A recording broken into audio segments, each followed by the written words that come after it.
Welcome back to another happy hour episode of the new CEO podcast. I'm Bindi, and I've got my co-host Natalie here with me. Hi, everyone. Cheers. Cheers. And today's episode is all about where we started in our early careers and what we've learned from those lessons, from those early jobs. And we're going to have some fun with this, share some stories from our young days. Started from the bottom, now we're here. Let's go. That's right. All right, so I'll kick us off. My very first job was when I was 14 years old, and this was legal. If you get your parents' permission, you can work for less than something like 15 or 10 hours. You can work a small amount in the state of California. So my mom hooked me up with a job at Swenson's Ice Cream at UTC. And if you live in San Diego, you know where UTC is, but it's the main mall in the La Jolla area. And I worked there for about a year from the age of 14 to 15. And I was so excited to finally be earning my own money and working at an ice cream shop, which was pretty awesome because I got to try all the flavors. And yeah, I learned a lot from that job. I think the most important thing that I learned was that you have to be great at customer service. Like, it doesn't matter how good your product is. If you are not engaged with the customer, if you're not smiling, if you're not happy to see them, they don't care how good the ice cream is or whatever you're selling, right? If you have a grumpy mood and which I worked with coworkers who were not always the nicest, people had a bad experience and they wouldn't come back, right? And that's, I think, a really important lesson that business people in general need to know is that you have to have positive interactions with your customers if you want them to come back. So I learned that pretty early on. That's great. One of my first jobs, and it was a very short-lived job, but this was, I think I was just barely 16. I could drive, but I didn't have my own car because the rule in our house was that you got a car when you turned 17. So we got our license at 16, our own cars at 17, and I didn't have my own car yet. But my friend Jenny was like, hey, a lot of us are getting jobs at the Philly Connection, a chain sandwich place. She's like, my brother John, some of his friends. So in my mind, I was like, great way to meet guys, extra cash. Right. This is a no-brainer. So I went and asked my parents, like, could I apply for a job at the Philly Connection? And they were like, sure, you want to work? Great. That's a change, So I got a job there. Quickly learned a few lessons. So one of these lessons was that, it's really hard work, like owning your own franchise. The man who owned it worked really hard. But these punk teenage kids who were working there because there was a really big freezer in the back where a lot of these guys would go and smoke pot. And B, like, I realized working there for like a few weeks, I was like, listen, the free Phillies are great, but like I get home smelling like onions and I'm gaining weight. Like, this is not what I had in mind. And so this was a very short-lived job at the Philly Connection. I hear you on the eating all the food at the place that you work, but for me, I mean, I was still 14. Like, I had no idea what the word metabolism meant. Like, weight gain wasn't even on my radar. Like, thankfully, I grew up in a time when eating disorders were not so prevalent as they are today. But like, eating disorders were prevalent in the 80s and 90s. Then I was just oblivious, I think. I think it must have occurred to me later, like when I was in high school, that I needed to watch my weight and stuff. But at that point, I was eating so much ice cream. In fact, another lesson that I learned is don't get caught eating while you're working. Like, take clear breaks and like say that you're on a break. Because like one time I was in the back eating this ginormous chocolate chip cookie, and chocolate chip cookie stuffed with chocolate chip ice cream, those ice cream sandwiches. Mm-hmm. And I was in the back, no one else was in the front. My coworker had gone to do something, and I figured it was really slow period at work. No one would notice if I just went in the back and just had a quick bite. But the minute that I took this ginormous bite of this huge ice cream sandwich, somebody came up to the counter and was like, hello. So I had to like hurry up and chew. I got total brain freeze. And I looked into the front and they saw me. They saw me through the window and they saw that I was eating. And then when I came back out to the front, they were like, so would you recommend the ice cream sandwich? It looked pretty good back there. And I was like, yeah. So You're like a 14-year-old kid. Like, hell yeah, I'd recommend the ice cream sandwich.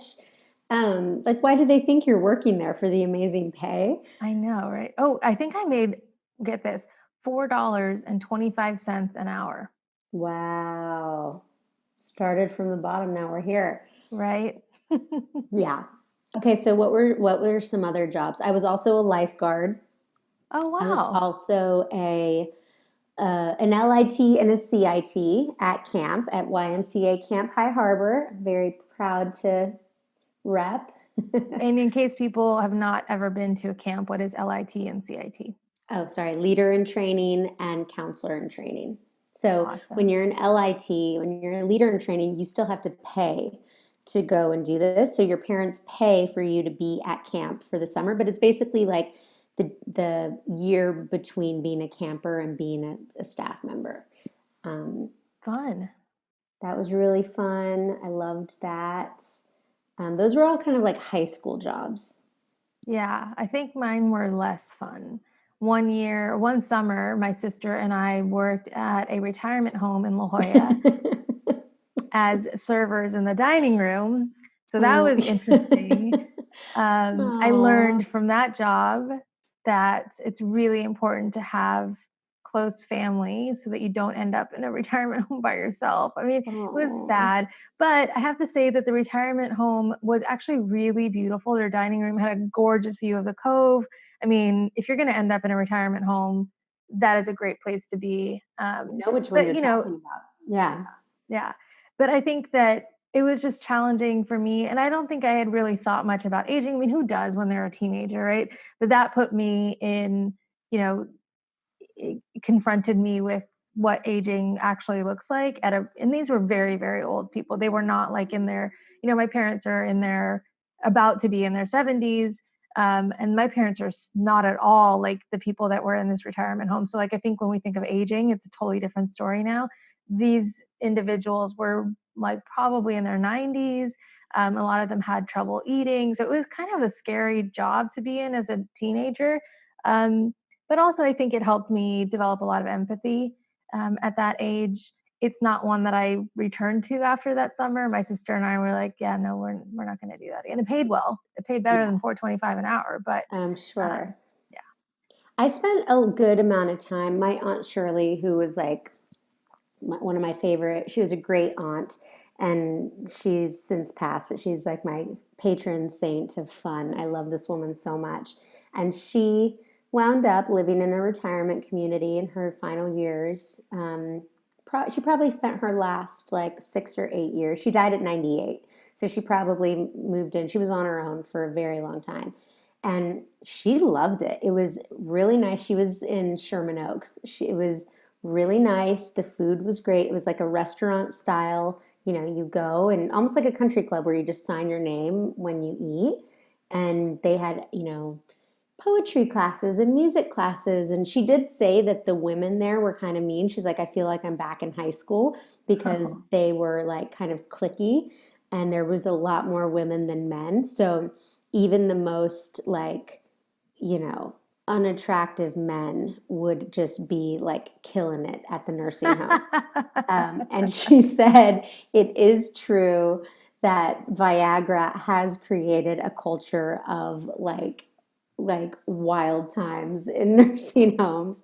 So you heard it here What? first, folks. Like I think I read something years ago. This is wildly inappropriate, but I read something years ago that said the two fastest growing segments for sexually transmitted disease were like really young people and really old people because of Viagra going down in the nursing home. No way. Yeah. Well, I guess in that way, nursing homes are a much more attractive option than just being stuck with your family, maybe. Yeah, I mean, she was happy there for other reasons, but Sure, that's what she told you.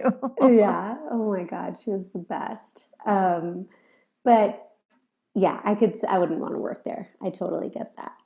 All right, so then let's like move into our college years. Did you have any jobs in college? Oh wait, I had two more jobs in high school. Oh, Like, sorry. dude, Okay, sorry. I was building my resume. Like I was so right Wait, really before my quickly, what are you drinking? We haven't even talked about that yet. oh yeah, so I am drinking a pineapple and mango sparkling water, which is very delicious, very refreshing. Nice. I'm drinking green juice in a wine glass because it's a happy hour and wine glasses just make everything more fun. But Yeah, I'm making it a healthy happy hour today. I love that. Which brand of green juice? We made it.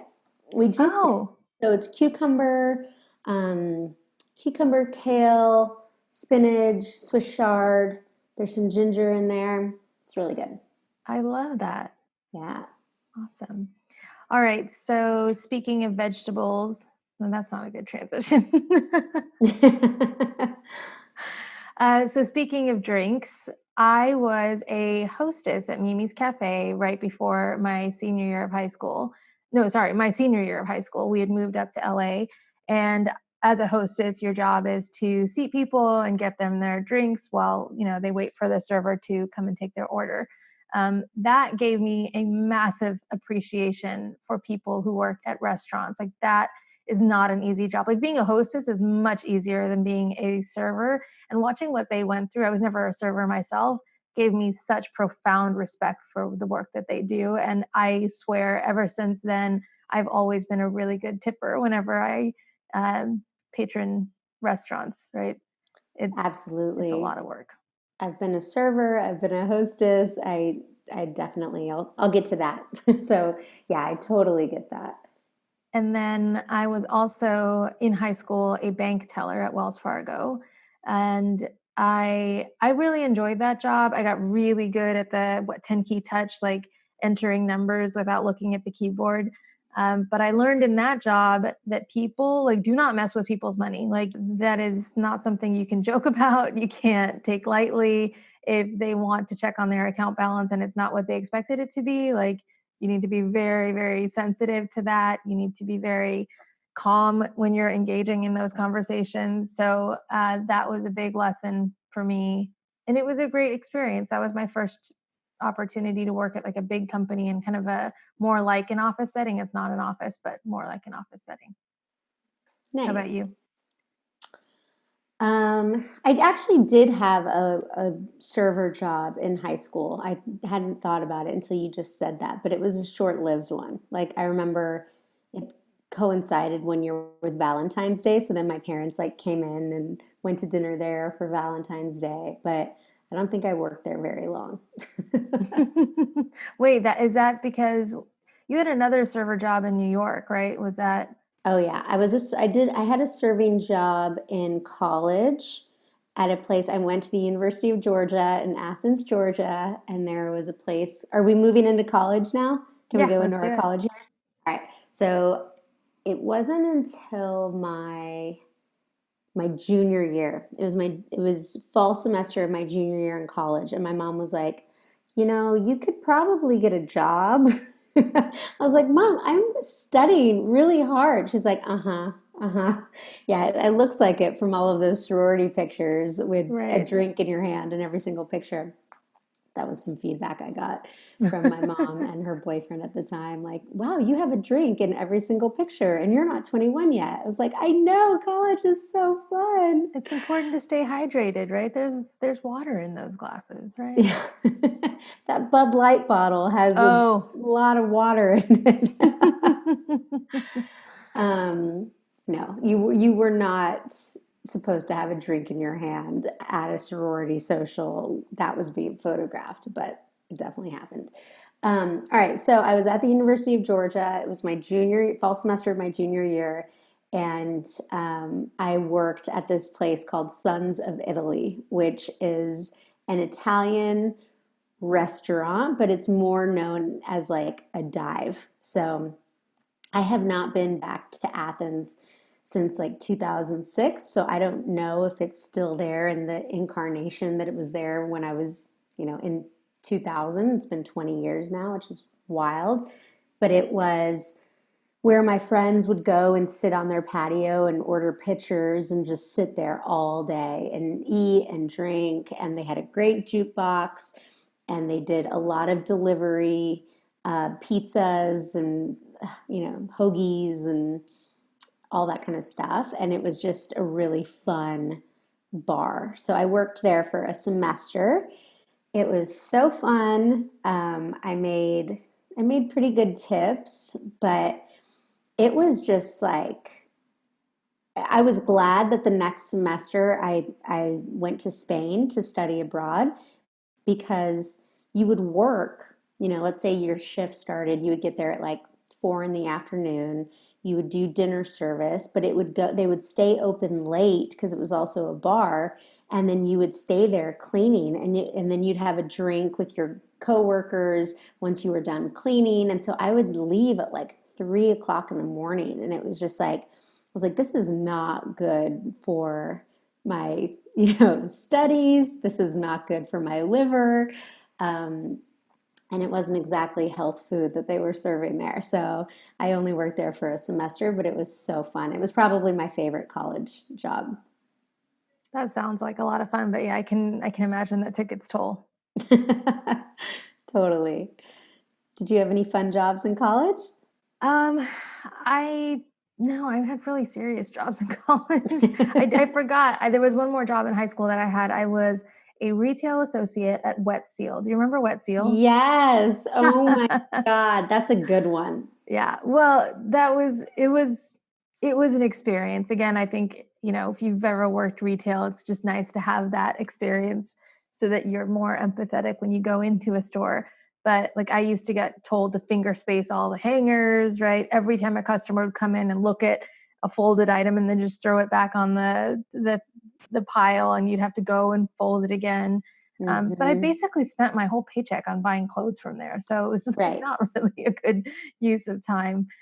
But in college, I taught SAT classes. So I'd scored high enough on my exams that I was qualified to be a teacher. So I learned how to teach that. I taught um, for Kaplan, and I really enjoyed that. Like ever since I think that was probably my first teaching job of what would turn out to be several. I found that I really enjoyed teaching, so that was a pretty cool introduction to that. And then I was also one semester I was the like an assistant in the vice dean's office at the business school. So it was a lot of like administrative work. I was like the young college kids, like working there with all these, much older ladies, like in their 50s and 60s. So that was interesting as they were kind of getting more and more familiar with technology and email and stuff like that. Um, and then, yeah, after that, I started doing internships. So I quickly went into let me get a great job. So I interned um, at Fox for a year, doing in their television finance and accounting department. Super exciting stuff. Um, I worked at Paramount for 6 months at an internship, and I think there was one more, but I can't remember. Oh, and I interned at Disney and that became a full-time job. That was my first full-time job. So that was kind of my college life. It was SATs, dean's office, and then a series of finance and accounting internships, which sounds so boring, but it actually was really helpful in securing my first job. So Oh, I'm sure. That's what you're supposed to do. That's what responsible college students do. I'm yeah. laughing because I'm telling you about how I worked at Sons of Italy and drank too much there. And I did have an undergraduate TA position, so a teacher's assistant position, which was really cool. And I actually got to teach a lot of that class. Um, and the class um, was all about diversity in communication, so in movies and TV. And so it was a really cool experience. I really learned a ton about how specifically how African American people have been portrayed in media over the last several hundred years. And we had to watch the movie Bamboozled by Spike Lee and then like do a paper on that. And so I took the class as a student and was just fascinated by it. And our professor was amazing. And then I needed an, I needed another class that in the communications program to minor in mass communications. And so he basically created a class for me as an undergraduate TA. So I got credit for it, and then I got to help facilitate some of it. So it's interesting. You found your love of teaching that way. And I think I kind of found my love of teaching through this undergraduate TA role. That's so cool. I mean, Yeah. that's awesome that he created that opportunity for you. I'm super grateful. Yeah. Yeah. So that was really fun. That was a college job. I spent 7 months of my junior year in Spain, so studying abroad. So I was gone for a while, but then I got back senior year and got a job at a dry cleaning place. I mean, I didn't really like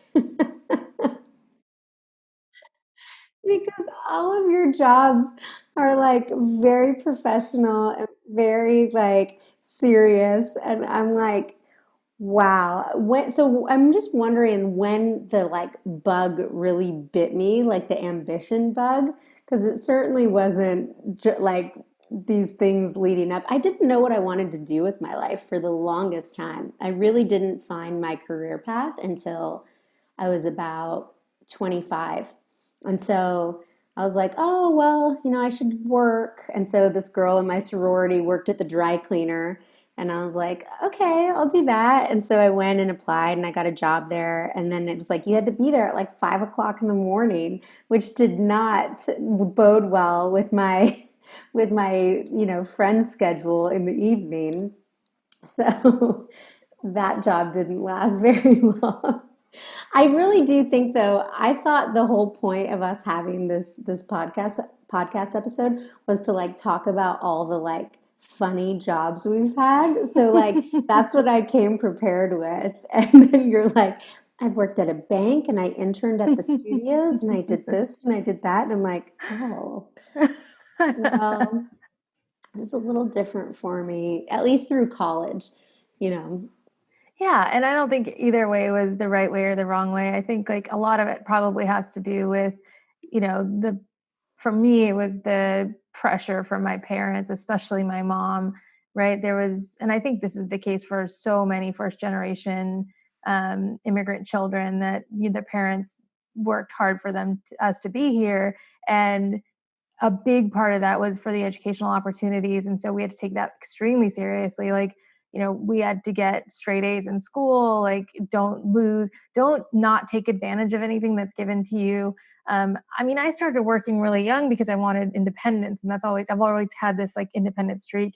And then for me, it was like, well, if I want a good job at the end of college, I need to like work my way towards that. So one, I think it was a huge factor. It was like my mom putting the pressure. Like she's the one who paid for me to go take SAT classes when I was in high school. And because I did that and got a good score, I was qualified to teach, right? So she was a huge influence, but also I went to a really competitive school, in my opinion. I mean, it's not like Harvard, but USC was very competitive, especially in the business school. And I was looking around at the students that I was in classes with who were, like I said, in our previous episode, they all wanted to go to investment banks. And so they were busting their ass. And like, I felt like I was barely keeping up having my, jobs and internships at studios. Like studios were not sought after positions. Like everybody wanted to be working at the big four accounting firms like Ernst and Young and, Price Accenture. Waterhouse, right? Like I felt like I was behind. And in a lot of ways, sometimes I regret not having more fun, right? Like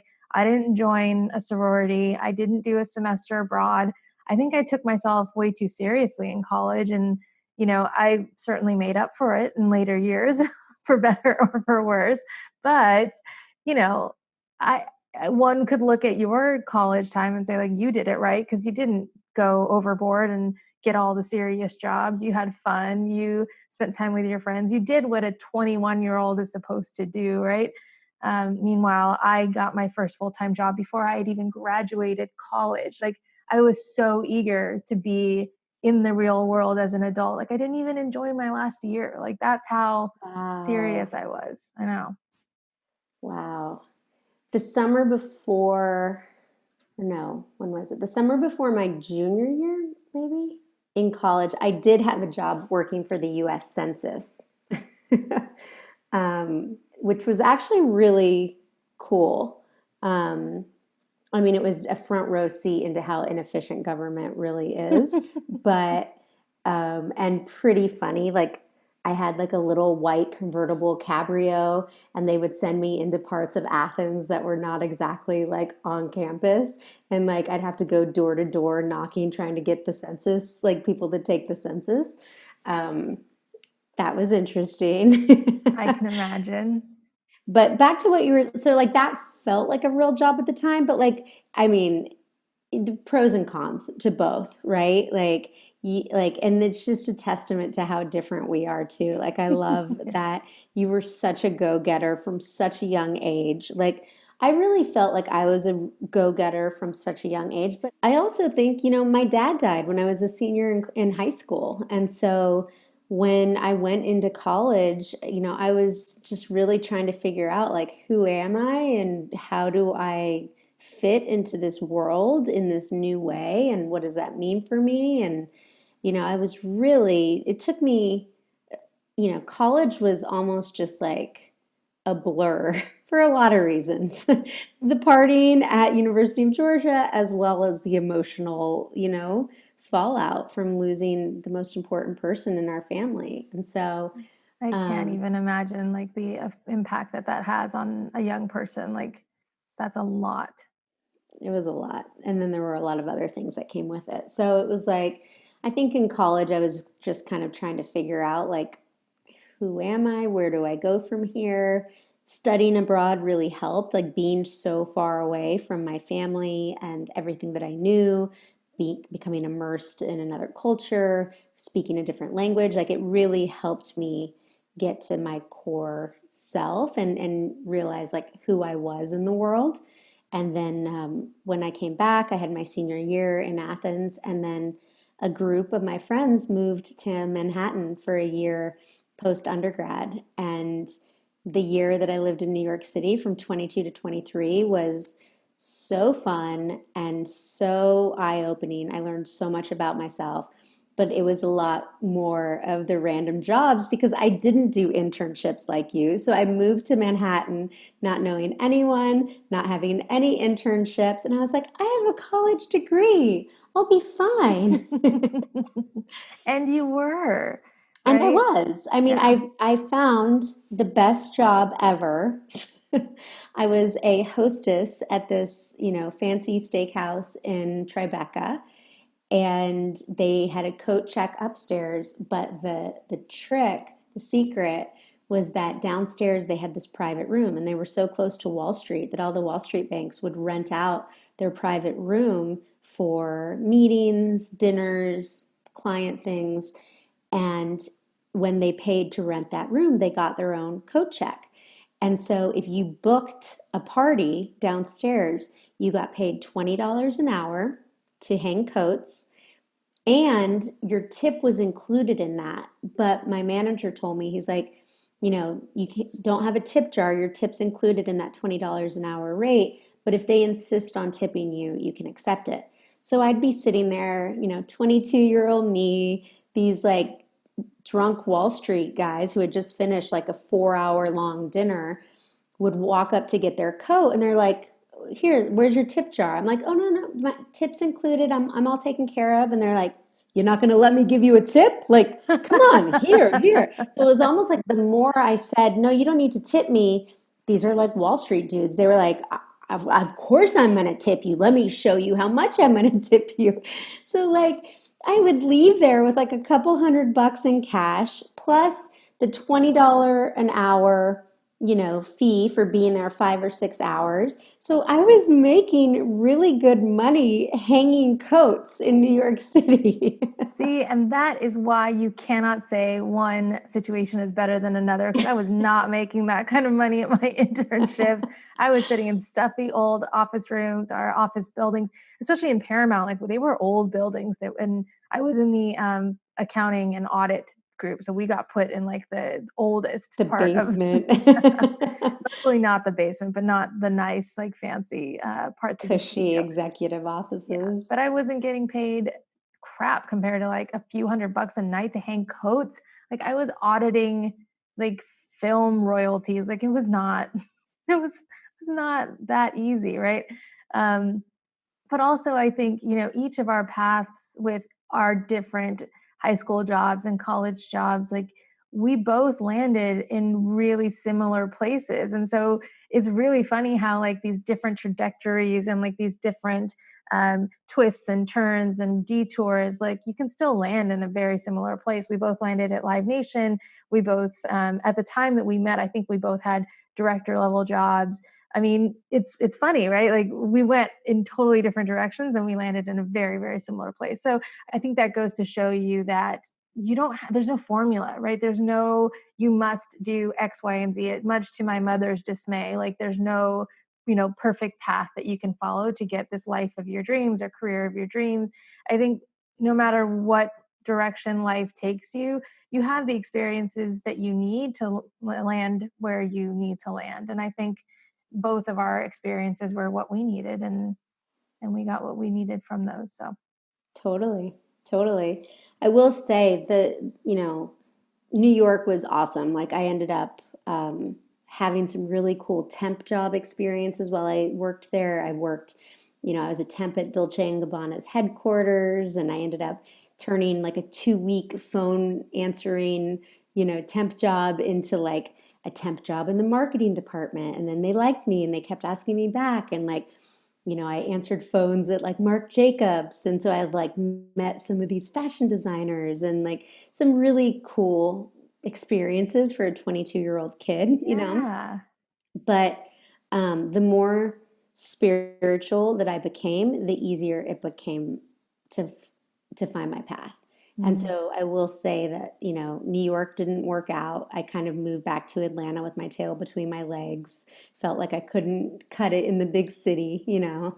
And it wasn't until I will never forget the evening when I went to dinner with my friend, who's a dear friend today. He's married to one of my best girlfriends, who we all lived in New York together in the same building. We thought we were gonna like be like friends, where they lived on, the two guys lived in one apartment and we lived in another apartment, and like it was not like friends. It was a very different version of friends. Let's just put it that way. He and I went to dinner one night. We were both back in Atlanta, and he was in business school and was working part time for a woman who had her PhD in IO psychology, and she owned her own boutique consultancy.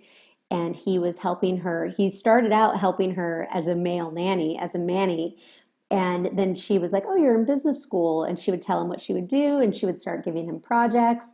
And so he and I went to dinner, and he's like, "Nat, I think you would really like this. It's the marriage between business and psychology. Like you need to meet this woman." And so Allison Mallard, I am so grateful to her. He introduced us, and we went to coffee one morning, and she started kind of giving me projects, and that was how I found the field of IO psychology. And then it all changed from there. Like once I knew what I wanted to do, I was like, I'm going to go to grad school for this. And then I was like, I got internships around it. I started working at Accenture after that. Like it really like went from there. But it took me until I didn't start grad school until I was 27 years old. And so I found that path, I think, later than a lot of people, which is part of why I'm so passionate about what I do and helping people with work. Because I think when you don't know what you're supposed to be doing in this world, you can feel really lost, especially if you're a purpose driven person. Absolutely. I think that's part of the reason, that is the reason why I wanted to focus my coaching mostly on purpose and higher purpose, right? And you mentioned that it was when you started walking a more spiritual path that these things kind of aligned and kind of happened in a way that was, what's the word I'm looking for? Just happened really easily. It happened really authentically, organically. Yeah, it happened serendipitously, right? And I think that for me, helping people align with or find their purpose is so, so important because I followed the path that somebody else had laid out for me and did all of the things that you're supposed to do as a good student, as a good college student, as a good young adult. I checked off all the boxes and then found myself miserable, right? I didn't like the path that I was on and I had to make a major pivot. And I would love to help people, especially women, discover their higher purpose before having to turn their lives upside down, which I did, and it did not go very well, right? So, to help avoid a lot of that pain and suffering and confusion, I love working with people that are trying to get clarity on their purpose, especially women who have been on the executive path, on the kind of career focused path for so long. And sometimes it's just getting clarity on their existing purpose. And for others, it's finding what their true purpose is because they haven't been living that up until this point. But we'll get into more of that in another episode.